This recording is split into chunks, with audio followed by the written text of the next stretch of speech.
सभी छोटे और बड़ों को मेरा नमस्कार, राम राम। मेरा नाम है जय सिंह रावत, देवभूमि उत्तराखंड से। आज मैं आपके सामने लेके आया हूँ 10 दिनों की चारधाम यात्रा। तो इस 10 दिनों की चारधाम यात्रा में मैं आपको बताऊंगा कि किस तरह से ये आप यात्रा शुरू कर सकते हो, डे टू डे प्लान के बारे में कि डे टू डे क्या प्लान होगा आपका, कहाँ कहाँ जाओगे, कौन कौन सी जगह देखोगे। उसके अलावा आप हर दिन में क्या क्या एक्टिविटीज़ करोगे, उसके बाद कहाँ से ये शुरू करोगे यात्रा, कौन से वाले धाम से शुरू करोगे और कौन से वाले में एंड करोगे। और इसके अलावा मैं आपको बताऊंगा कि एक चेक लिस्ट भी बताऊंगा कि क्या ले जाना है क्या नहीं ले जाना है, कि जो बहुत ज़रूरी है चारधाम यात्रा के लिए। और इसके अलावा और भी बहुत सारी चीज़ें जो मैं आपको बताऊंगा। ये काफ़ी थोड़ा लंबा वीडियो होगा पर लेकिन मैं ये आपको गारंटी दे रहा हूँ कि अगर ये वीडियो आपने देख लिया लास्ट तक तो आपका जो चारधाम यात्रा है या 2 धाम यात्रा है उसका सॉल्यूशन इस वीडियो में पूरा हो जाएगा। आपको कहीं भी इन्फॉर्मेशन सर्च करने की ज़रूरत नहीं है, क्योंकि इसमें मैं ये भी बताऊंगा कि कहाँ आप रजिस्टर करें, कौन सी वेबसाइट से रजिस्टर करें, डू डोंट ये सारी जो चीज़ें होती क्या करें क्या ना करें ये भी बताऊंगा, क्या ले जाएं क्या ना ले जाएं और कहाँ कहाँ पे रुकना है। और इस 4 धाम के अलावा कौन कौन सी जगह है जो इस 10 दिनों की यात्रा में आपका सम्मिलित होगा। इसके अलावा मैं आपको स्क्रीन पे एक नंबर भी दूंगा, जिस नंबर में आप फ़ोन करके पूरे 4 धाम यात्रा के बारे में कुछ भी पूछ सकते हैं व्हाट्सएप करके। ये आपको बता देंगे कि किस तरह से करना है क्या करना है, आपको कोई भी हेल्प चाहिए वो भी बताएंगे। इसके अलावा आपको गाड़ी चाहिए, लाइक आपको सेडान कार चाहिए या एसयूवी एमयूवी कार चाहिए या आपको टेम्पो ट्रेवलर चाहिए या मिनी बस चाहिए अपनी 4 धाम यात्रा के लिए, तो इस नंबर पे एक बार फ़ोन करना और ये आपको वो सारी सुविधाएं मुहैया करा देंगे। तो चलते हैं, स्टार्ट करते हैं 4 धाम यात्रा 10 दिनों की। और मेरा आपसे एक और रिक्वेस्ट है कि ये वीडियो ज़रूर से ज़रूर सबको फॉरवर्ड करें और चैनल को भी सब्सक्राइब करें और वीडियो ज़रूर शेयर करें, क्योंकि बहुत सारे लोग हैं जो 4 धाम यात्रा के लिए प्लान कर रहे हैं और उनको इतनी अभी इन्फॉर्मेशन उनके पास नहीं है। तो ये वीडियो है जो उनको सारी गाइडेंस दे देगा, सब कुछ पता चल जाएगा और वो स्मूथली अपनी 4 धाम यात्रा को कर सकते हैं।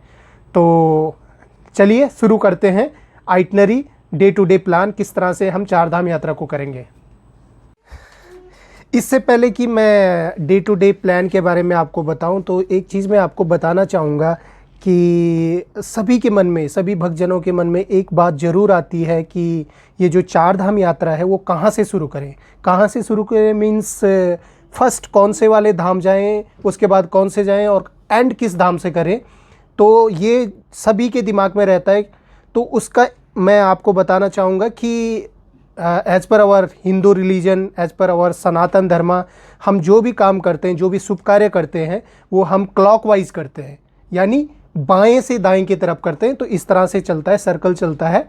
उसी तरह से जिस तरह से सर्कल चलता है, जिस तरह से क्लॉकवाइज घड़ी चलती है, वैसे ही हम ये धाम की यात्रा करेंगे। यानी हम इस धाम की यात्रा को शुरू करेंगे यमुनोत्री से।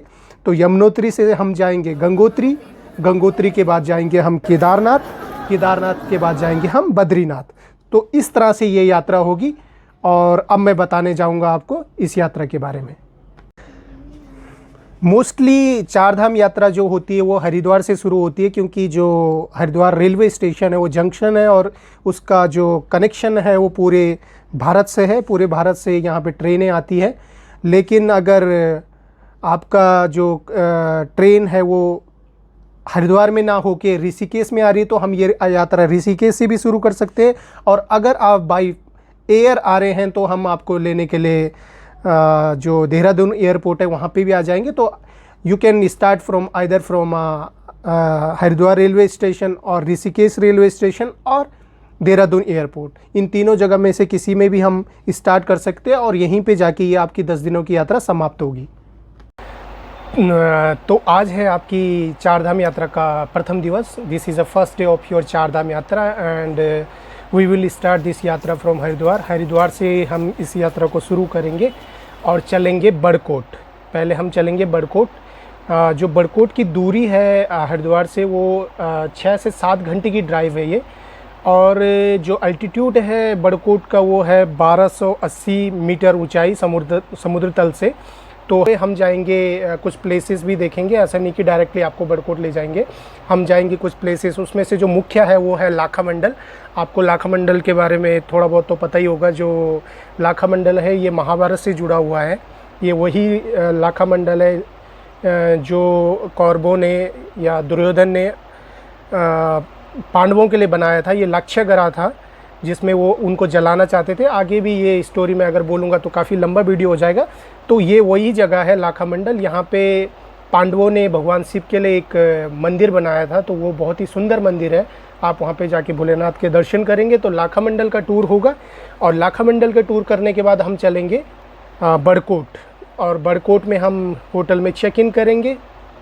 चेक इन करने के बाद आज यहीं पे रिलैक्स करेंगे। आप चाहें तो बड़कोट की मार्केट को आप एंजॉय कर सकते हो इवनिंग में। तो ये रहा पहला दिन आपकी चार धाम यात्रा का। तो आज है आपकी इस यात्रा का सेकेंड डे, और दूसरे दिन हम चलेंगे बड़कोट से यमुनोत्री, जो कि आपकी धाम यात्रा का पहला धाम होगा। और यमुनोत्री के लिए जाने के लिए हम सुबह सुबह चेकआउट करेंगे होटल से, बड़कोट के होटल से, और आफ्टर ब्रेकफास्ट चेकआउट करेंगे। और चेकआउट करने के बाद चलेंगे पहले जानकी चट्टी, क्योंकि जानकी चट्टी तक ही गाड़ी जाती है, और वहाँ से आपको जो ट्रैक करना पड़ेगा यमुनोत्री के लिए, जो लगभग 7 किलोमीटर का ट्रैक है। और इसमें 3 से 4 घंटे लग जाते हैं आपको, क्योंकि ये खड़ी चढ़ाई है, तो इसमें जाने में आपको 3 से 4 घंटे लग जाते हैं। यहाँ पे आप अगर अपने आपकी फिटनेस अच्छी है तो खुद जा सकते हो, नहीं तो वही खच्चर और पालकी वगैरह वगैरह यहाँ पे भी मिलती हैं। जैसे ही आप ऊपर पहुँचोगे आप माता का दर्शन कर सकते हैं। ये एल्टीट्यूड है जो ये 3185 मीटर की ऊंचाई पर है, ये समुद्र तल से जो मंदिर है।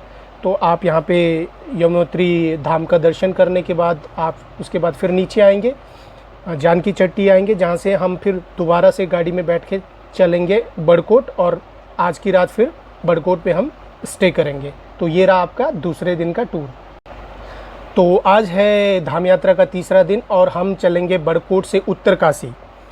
उत्तरकाशी जाने में हमें कम से कम 4 से 4.5-5 घंटे लगेंगे, क्योंकि ये 100 से 120 किलोमीटर की ड्राइव है, पहाड़ी ड्राइव है, तो गाड़ी स्लो ही चलती है। और ऑन द वे हम और भी जगह देखेंगे, क्योंकि डायरेक्टली तो आपको ले जाएंगे नहीं। जैसे कि आप इन रूट आपको ले जाएंगे, एक बहुत सुंदर केव है, शिव गुफा है जो महर गांव में है। तो महर गांव के शिव गुफा में ले जाएंगे आपको, केव में। केव का आप विजिट करो, आप केव के अंदर जाओ और आप दर्शन करो वहाँ पे शिव गुफा के।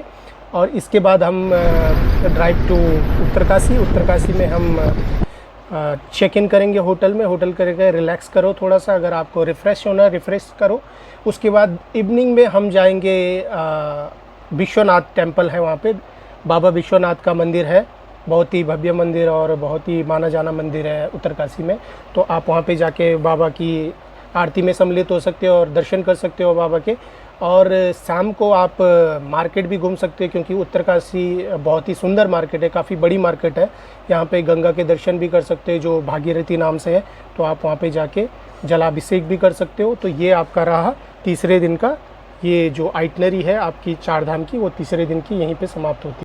तो आज है हमारी इस धाम यात्रा का चौथा दिन, और चौथे दिन हम निकलेंगे उत्तरकाशी से गंगोत्री, जो कि इस धाम यात्रा का में दूसरा धाम है। यहाँ पे हम दूसरे धाम के दर्शन करेंगे, गंगोत्री धाम के। जो गंगोत्री धाम है वो समुद्र तल से 3048 मीटर की ऊंचाई पर है।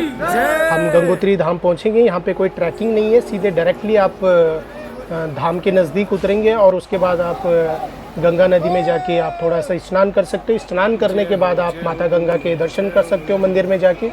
दर्शन करने के बाद आप वापसी करेंगे। हम फिर आज रात रुकने वाले उत्तरकाशी में, तो हम रिटर्न करेंगे। तो एंड ऑन द वे हम कुछ प्लेसेस हैं, जैसे कि हम रोड से ही जैसे सॉरी हरसिल विलेज है, हरसिल गांव है, सेब के लिए बहुत प्रसिद्ध गांव है, बहुत ही सुंदर दिखता है। तो आप उसके फ़ोटो खींच सकते हैं, वहाँ पे आप फ़ोटो क्लिक कर सकते हो। साथ में भागीरथी जो नदी है उसके साथ उसका व्यू है, साथ में आपको ऊपर से पूरा जो हमारा हिमालयन रेंज है वो भी उसका भी बहुत सुंदर व्यू है यहाँ पे। तो आप पिक्चर खींच सकते हो अपनी, और वहाँ पे थोड़ा सा मतलब इंजॉय कर सकते हो। उसके बाद हम निकलेंगे उत्तरकाशी के लिए, और आज रात हम उत्तरकाशी में रुकेंगे। आज है आपकी धाम यात्रा का 5वां दिन, और 5वें दिन हम निकलेंगे उत्तरकाशी से गुप्तकाशी।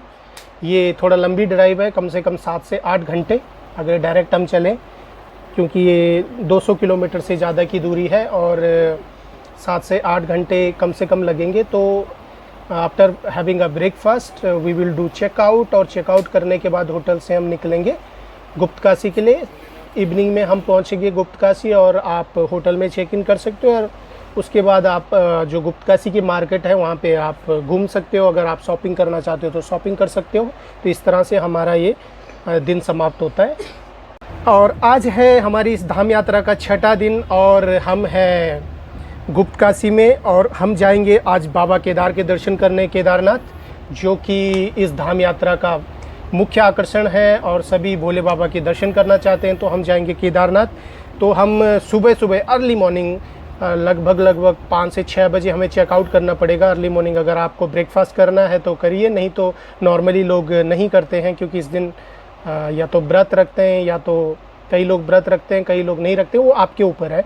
तो हम अर्ली मॉर्निंग चेकआउट करेंगे और ड्राइव करेंगे सोनप्रयाग के लिए, जो कि 1.5 से 2 घंटे की ड्राइव है। जैसे ही हम सोनप्रयाग में पहुंचेंगे हम आपको टैक्सी स्टैंड में छोड़ देंगे, और टैक्सी स्टैंड में वहाँ पे से आपको एक लोकल टैक्सी होती है, जो जीप होती हैं, उनको हायर करना पड़ेगा, क्योंकि इस जगह के बाद कोई भी बाहर की गाड़ी अलाउड नहीं है जाना। वहाँ से लेके गौरीकुंड तक लोकल जीप में जाना पड़ेगा आपको, जो कि आई थिंक 50 रुपये के लगभग इसका किराया है पर पर्सन का। तो जैसे ही आप गौरीकुंड में पहुंचोगे, गौरीकुंड से ये आपकी चढ़ाई शुरू होगी, ट्रैकिंग शुरू होगी। और ये ट्रैकिंग है जो वो बहुत लंबी ट्रैकिंग है, 17 से 18 किलोमीटर की ट्रैकिंग है, और इसमें 8 से 9 घंटे का टाइम लगता है। और जो अपने केदार बाबा हैं, केदारनाथ धाम है, वो समुद्र तल से इसकी ऊंचाई है 3584 मीटर। तो ये इस धाम यात्रा का सबसे ऊंचाई पे स्थित धाम है। तो हम 8 से 9 घंटे में आप बाई वॉक पहुंच सकते हैं केदारनाथ। अगर आप फिटनेस इतनी अच्छी नहीं है तो आप घोड़े खच्चर या आप पालकी से भी जा सकते हो, या फिर आप हेलीकॉप्टर से भी आप केदारनाथ पहुंच सकते हैं। केदारनाथ पहुंचने के बाद आज आप थके होंगे तो आपको सिर्फ रेस्ट करना है, रेस्ट कीजिए, और इस तरह से आपका ये 6ठा दिन समाप्त होता है धाम यात्रा का। आज है धाम यात्रा का 7वां दिन, और हम हैं केदारनाथ में, और सुबह सुबह जल्दी उठेंगे लगभग 4 बजे 3 बजे। कई लोग तो 3 बजे, जो हमें भक्तजन है, 3 बजे उठ के लाइन में लग जाते हैं, क्योंकि यहाँ पे बहुत भीड़ रहती है। तो लाइन से जाना पड़ता है दर्शन करने के लिए। तो लोग 2-2 बजे से भी लाइन में खड़े रहते हैं। तो अगर आप कंफर्टेबल हैं तो जितनी जल्दी हो सके आप उठिए और बाबा के दर्शन करने के लिए तैयार हो जाइए, बिल्कुल हाथ मुंह धो के और स्नान करके। और आज करेंगे अब हम बाबा के दर्शन, केदार बाबा के दर्शन। तो जय केदार बाबा की। उसके बाद दर्शन करने के बाद आप, अगर आप कंफर्टेबल है तो आप थोड़ा सा और ऊपर जाके बाबा भैरव के भी दर्शन कर सकते हैं। थोड़ा सा आपको फिर भी इसमें और चढ़ाई करनी पड़ेगी। और पीछे जो मंदिर है, मंदिर के पीछे हमारे शंकराचार्य जी भी स्थापित है, तो शंकराचार्य जी के भी दर्शन कर सकते हो। और मंदिर के पीछे एक बहुत बड़ी शिला है, वो वही शिला है जब केदारनाथ में त्रासदी आई थी, तो ये शिला बिल्कुल मंदिर के पीछे आके खड़ी हो गई थी, जिसने पूरे मंदिर को बचाया था। तो आप इस शिला के भी दर्शन कर सकते हो। After completing this Kedarnath Dham visit और दर्शन करने के बाद हम ट्रैक डाउन चलेंगे, नीचे की तरफ चलेंगे। जो ऊपर आते समय आपको 8 से 9 घंटे लगे, तो नीचे जाते जाते आपको 4 से 5 घंटे कम से कम लगेंगे। और वहाँ पे हमारे ड्राइवर हैं जो, नहीं, गुप्तकाशी में आप हमें सोनप्रयाग से हम आपको रिसीव करेंगे, और सोनप्रयाग से हम चलेंगे आज गुप्तकाशी के लिए, और रात को रुकेंगे हम गुप्तकाशी में। तो इस तरह से आपकी ये धाम यात्रा का 7वां दिन यहीं पे समाप्त होता है। तो आज है हमारी 4 धाम यात्रा का 8वां दिन, और हम चलेंगे गुप्तकाशी से बद्रीनाथ, जो कि इस धाम यात्रा का अंतिम धाम है, चौथा धाम है। और ये जो दूरी है ये हम 7 घंटे में लगभग हम तय कर सकते हैं, अगर हमारी गाड़ी डायरेक्ट चले। तो जो धाम है हमारे बद्रीनाथ धाम, वो समुद्र तल से धाम की ऊंचाई 3133 मीटर की ऊंचाई पे स्थित है हमारा बद्रीनाथ धाम। तो ऑन द वे हम जाएंगे, पहले चोपटा में रुकेंगे। चोपटा जिसे कि उत्तराखंड का मिनी स्विट्ज़रलैंड कहते हैं, तो चोपटा के आप विजिट करिए और इसके बाद हम चलेंगे बद्रीनाथ के लिए। और बद्रीनाथ है जो, यहाँ पे कोई ट्रैकिंग करने की ज़रूरत नहीं है। में चेक इन कीजिए, चेक इन करने के बाद थोड़ा सा रिलैक्स करने के बाद उसके बाद हम इवनिंग में चलेंगे माणा गांव। माणा विलेज है जो कि भारत का पहला गांव है। और आप ये जो माणा गांव है जो वो इंडो चाइना बॉर्डर पे स्थित है, तो आप माणा विलेज का विज़िट करेंगे। और इसके साथ साथ आप और भी प्लेसेस है, जैसे कि वहाँ पे भीम पुल है, और वहाँ पे सरस्वती नदी है, और वहाँ पे ब्यास गुफा है, वहाँ पे गणेश मंदिर है और गणेश गुफा है। उसके साथ साथ बहुत सारे अदर प्लेसेस भी है जिसके आप विज़िट करेंगे। तो इस तरह से आपका ये 8वां दिन यहीं पे समाप्त होता है और इसमें आपका चौथा धाम भी कवर हो गया। तो आज है हमारी धाम यात्रा का 9वां दिन और हम करेंगे बाबा बद्री विशाल के दर्शन। आप बद्री विशाल के दर्शन कीजिए। बाद बद्रीनाथ धाम के दर्शन करने के बाद हम चलेंगे रुद्रप्रयाग के लिए, जो कि 7 घंटे की ड्राइव है कम से कम। तो 7 घंटे की ड्राइव है, तो इसमें हम ऑन द वे जो है वो जोशीमठ भी जाएंगे और जोशीमठ का विज़िट करेंगे। जोशीमठ का विज़िट करने के बाद हम फिर उसके बाद चलेंगे रुद्रप्रयाग के लिए और आज रात रुकेंगे हम रुद्रप्रयाग में। तो इस तरह से हमारा जो धाम के दर्शन है, चारों धाम के दर्शन है, वो कंप्लीट हो गया है यहाँ पे। और आपका ये 9वां दिन भी समाप्त हो गया और नाइट स्टे होगा आपका रुद्रप्रयाग में। आज है हमारी धाम यात्रा का अंतिम दिवस है, ये 10वां दिन है। हम हैं रुद्रप्रयाग में और सुबह हम आफ्टर ब्रेकफास्ट ब्रेकफास्ट खाने के बाद हम चेकआउट करेंगे और चलेंगे अपने अगले गंतव्य के लिए। ऑन द वे हम क्या करेंगे, पहले रुद्रप्रयाग से हम आपको दिखाएंगे, संगम के दर्शन करवाएंगे, जहाँ पे आपका जो नदी है, जो भागीरथी नदी है, जो आपकी गंगोत्री से आ रही है, और दूसरी नदी जो अलकनंदा नदी है जो बद्रीनाथ से आ रही है, वो दोनों का संगम होता है और संगम होके ये नदी बनती है, आगे जाके गंगा नदी बनती है। तो यहाँ पे हम आपको दर्शन करवाएंगे। उसके साथ साथ आप अगर चाहें, अगर आप हमारे पास टाइम होगा, ये टाइम पे डिपेंड करता है, संगम का विजिट भी और धारी देवी, तो धारी देवी मंदिर का भी दर्शन करवाएंगे, धारी देवी का दर्शन करवाएंगे। उसके बाद हम चलेंगे ऋषिकेश के लिए और ऋषिकेश में हम आज ऋषिकेश में आपको टूर करवाएंगे, जो वो है आपका राम झूला हो गया, लक्ष्मण झूला हो गया और आपका परमार्थ निकेतन आश्रम हो गया, या कोई और आश्रम जो वहाँ पे हैं, बहुत सारे आश्रम हैं वो है। और वहाँ पे आ गया आपका 13 मंजिल जो मंदिर है वो हो गया। और उसके अलावा आप तपोवन की जो मार्केट है वहाँ पे आप ख़रीदारी कर सकते हो। बहुत ही ब्यूटीफुल मार्केट है, छोटी मार्केट है, बहुत ही सुंदर मार्केट है। और जैसे ही ये टूर कंप्लीट हो जाएगा तो उसके बाद हम आपको छोड़ेंगे आइदर रेलवे स्टेशन और आप एयरपोर्ट, इस डिपेंड कि आप कहाँ से आपका वापसी है। तो इस तरह से ये हमारी धाम यात्रा यहाँ पे समाप्त होती है 10 दिन की। तो ये जो आइटनरी थी, आई होप आपको पसंद आई होगी, आपको मैंने पर्याप्त इन्फॉर्मेशन दे दी होगी इस रूट के बारे में। तो आपसे एक निवेदन है, आप ज़रूर अभी भी आप उंगली ज़रूर रखिए शेयर पे, और शेयर अपने जितने भी फ्रेंड्स हैं, जो कलीग्स हैं या आपके दोस्त हैं, फैमिली मेम्बर्स हैं, जो भी इस तरह की धाम यात्रा का सोच रहे हैं आने की, तो उनको इससे फ़ायदा होगा। और इसके बाद मैं अभी आपको थोड़ा सा आपको रुकना पड़ेगा क्योंकि अभी इन्फॉर्मेशन अभी पूरी नहीं हुई है। अब मैं आपको बताऊंगा कि क्या ले जाना है इस धाम यात्रा में, आपको क्या नहीं ले जाना है। मैं आपको चेक लिस्ट के बारे में भी बताऊंगा और इसके साथ साथ आपको ये भी बताऊंगा, क्योंकि धाम यात्रा जाना है तो आपका रजिस्ट्रेशन करना भी ज़रूरी है, तो रजिस्ट्रेशन भी करना होगा आपको। बिना रजिस्ट्रेशन के आप धाम की यात्रा नहीं कर सकते हैं। ये गवर्नमेंट ने एक मैंडेटरी बना रखा है कि वहाँ पर आपको ऑनलाइन रजिस्ट्रेशन करके आना ही है, या तो ऑफलाइन भी कर सकते हो, वहाँ पे पहुँचने के बाद भी कर सकते हो, आप वहाँ पे जो सेंटर्स होते हैं उनमें जाके कर सकते हो। लेकिन आपको अच्छा रहेगा आप जो पहले से ही ऑनलाइन रजिस्ट्रेशन करके चलें।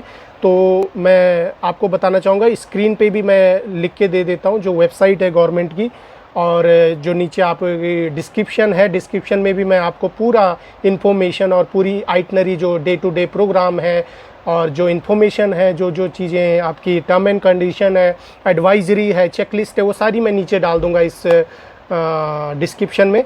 तो जो वेबसाइट है अपनी चारधाम यात्रा को रजिस्ट्रेशन करने की, वो है रजिस्ट्रेशन एंड टूरिस्ट केयर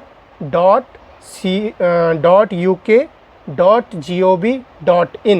तो ये वेबसाइट है और ये मैंने अभी यहाँ पे मेंशन भी कर दी, आप ये नोट कर लीजिए।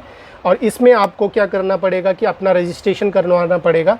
रजिस्ट्रेशन में आपसे मांगेंगे, जो डिटेल मांगी जाती है वो आपकी जो आधार कार्ड की इन्फॉर्मेशन, आपका नाम, आपका डेट ऑफ बर्थ, ये सारी चीज़ें होंगी जो भी आपके आधार कार्ड में मेंशन है। उसके साथ साथ आपका एक पासपोर्ट साइज़ का फ़ोटो है, वो आपको उसमें अपलोड करना पड़ेगा।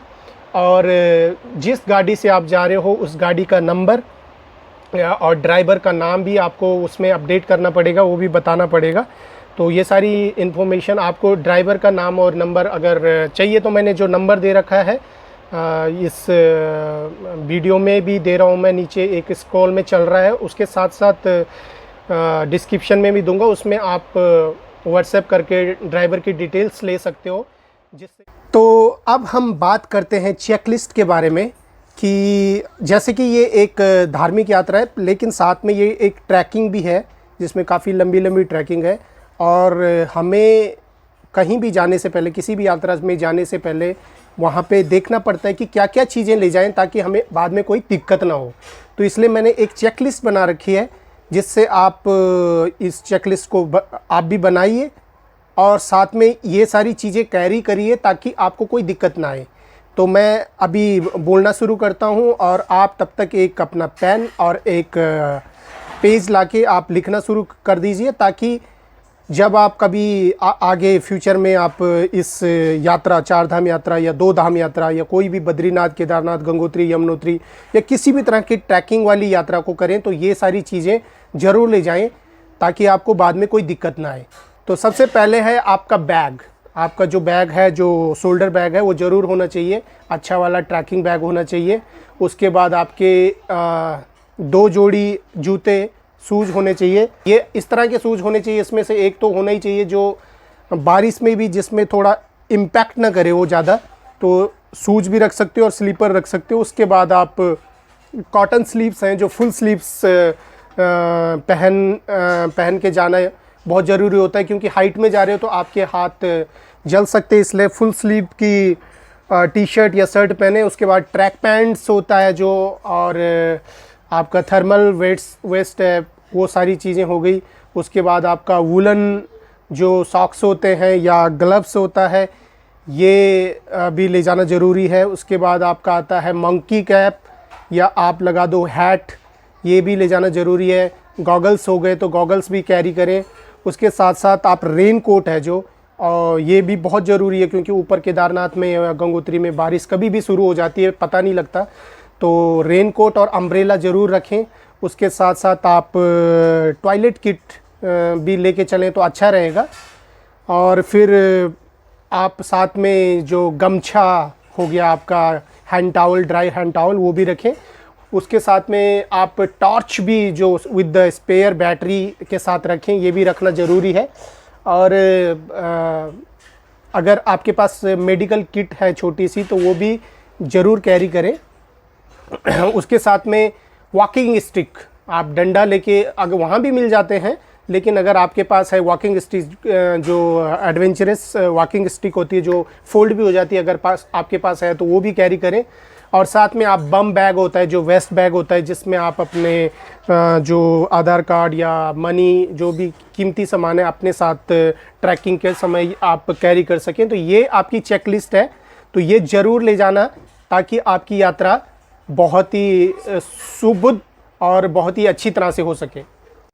तो आई होप आपको मेरे द्वारा दी गई जानकारियाँ अच्छी लगी होंगी। अगर आपको थोड़ा सा भी अच्छा लगा हो तो प्लीज़ आप ज़रूर वीडियो को लाइक कीजिए और शेयर कीजिए, ताकि ज़्यादा से ज़्यादा लोगों तक ये वीडियो पहुंच सके, ज़्यादा से ज़्यादा भक्तों तक ये वीडियो पहुंच सके, ताकि वो उनको इस यात्रा को करने में कोई दिक्कत ना आए। और सब्सक्राइब करना ना भूलें, क्योंकि मैं इस चैनल में है बहुत सारी इस तरह की वीडियो, पूरे भारत से लेके कहीं भी यात्रा करना है तो उसकी सारी जानकारी देता हूँ कि आपको कितने दिन में कर सकते हो, कहाँ से कहाँ जाना है, ताकि आपको ट्रैवल रूट में कोई प्रॉब्लम ना हो। और साथ में ये भी बताना चाहूँगा कि ये 4 धाम यात्रा है। अभी मैं आपको इसी में डिस्क्रिप्शन में लिंक दूंगा, लिंक में आपको 2 धाम यात्रा का भी वीडियो मिल जाएगा कि 2 धाम यात्रा कितने दिनों में पूरी होगी और कहाँ से कहाँ जाना है। आपको सिर्फ 1 धाम करना है तो वो भी वहाँ पे मिलेगा। इवन कि आपको उत्तराखंड में इन धाम के साथ में आपको एक चीज़ और बताना चाहूँगा कि उत्तराखंडी हम लोग, थैंक गॉड, हम बहुत ब्लेस्ड हैं कि यहाँ पे 4 धामों के साथ में पंच प्रयाग भी है, पंच केदार भी हैं और पंच बद्री भी हैं। तो इसके भी आप यात्रा कर सकते हो। हमारे जो गायक हैं श्री नरेंद्र सिंह नेगी, उन्होंने एक बहुत सुंदर गाना गाया था, तो उसके थोड़ा सा बोल हैं। पंच बद्री पंच केदार पंच प्रयाग खिचन, पंच प्रयाग खिचन, यानी 5 बद्री, 5 केदार और 5 प्रयाग वो सारे यहाँ हैं। तो आप इन सब धामों की यात्रा कर सकते हो और इसका मैं आपको आगे भी वीडियो शेयर करूँगा। अब आप सोच रहे होंगे कि आप इस धाम यात्रा के लिए कहाँ से गाड़ी बुक करें, तो मैं बताना चाहूँगा कि ये 2 तरह से आप कर सकते हो, एक ट्रैवल एजेंट के थ्रू या ट्रांसपोर्ट एजेंट के थ्रू। उसमें क्या करना होगा, आपको ट्रैवल एजेंट को फ़ोन करके और उनसे आप गाड़ी और आप चाहो तो कंप्लीट पैकेज बुक कर सकते हो।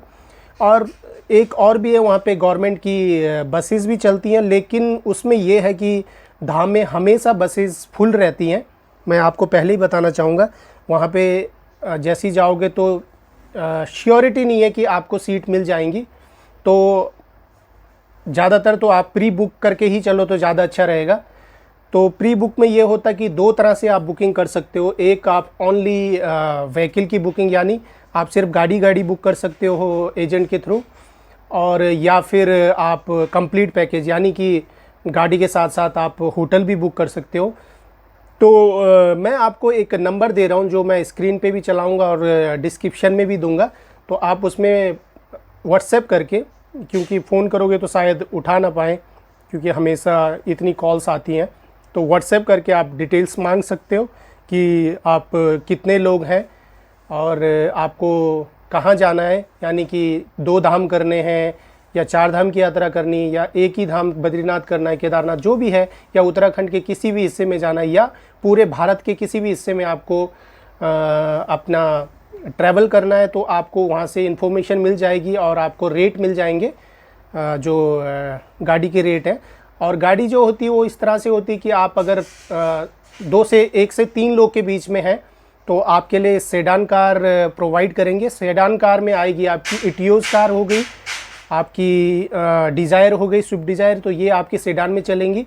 अगर आप 3 लोग से ज़्यादा हैं और 3 से 6 लोगों के बीच में हैं तो आपकी आर्टिगा गाड़ी हो गई, या फिर इनोवा हो गई, या क्रिस्टा हो गई, ये गाड़ी चलेंगी।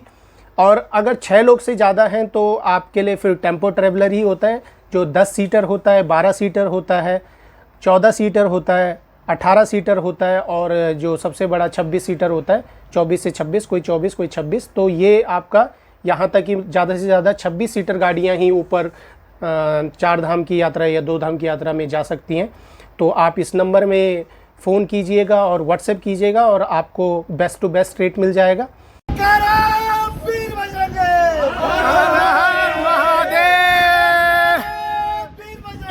हर हर महादेव,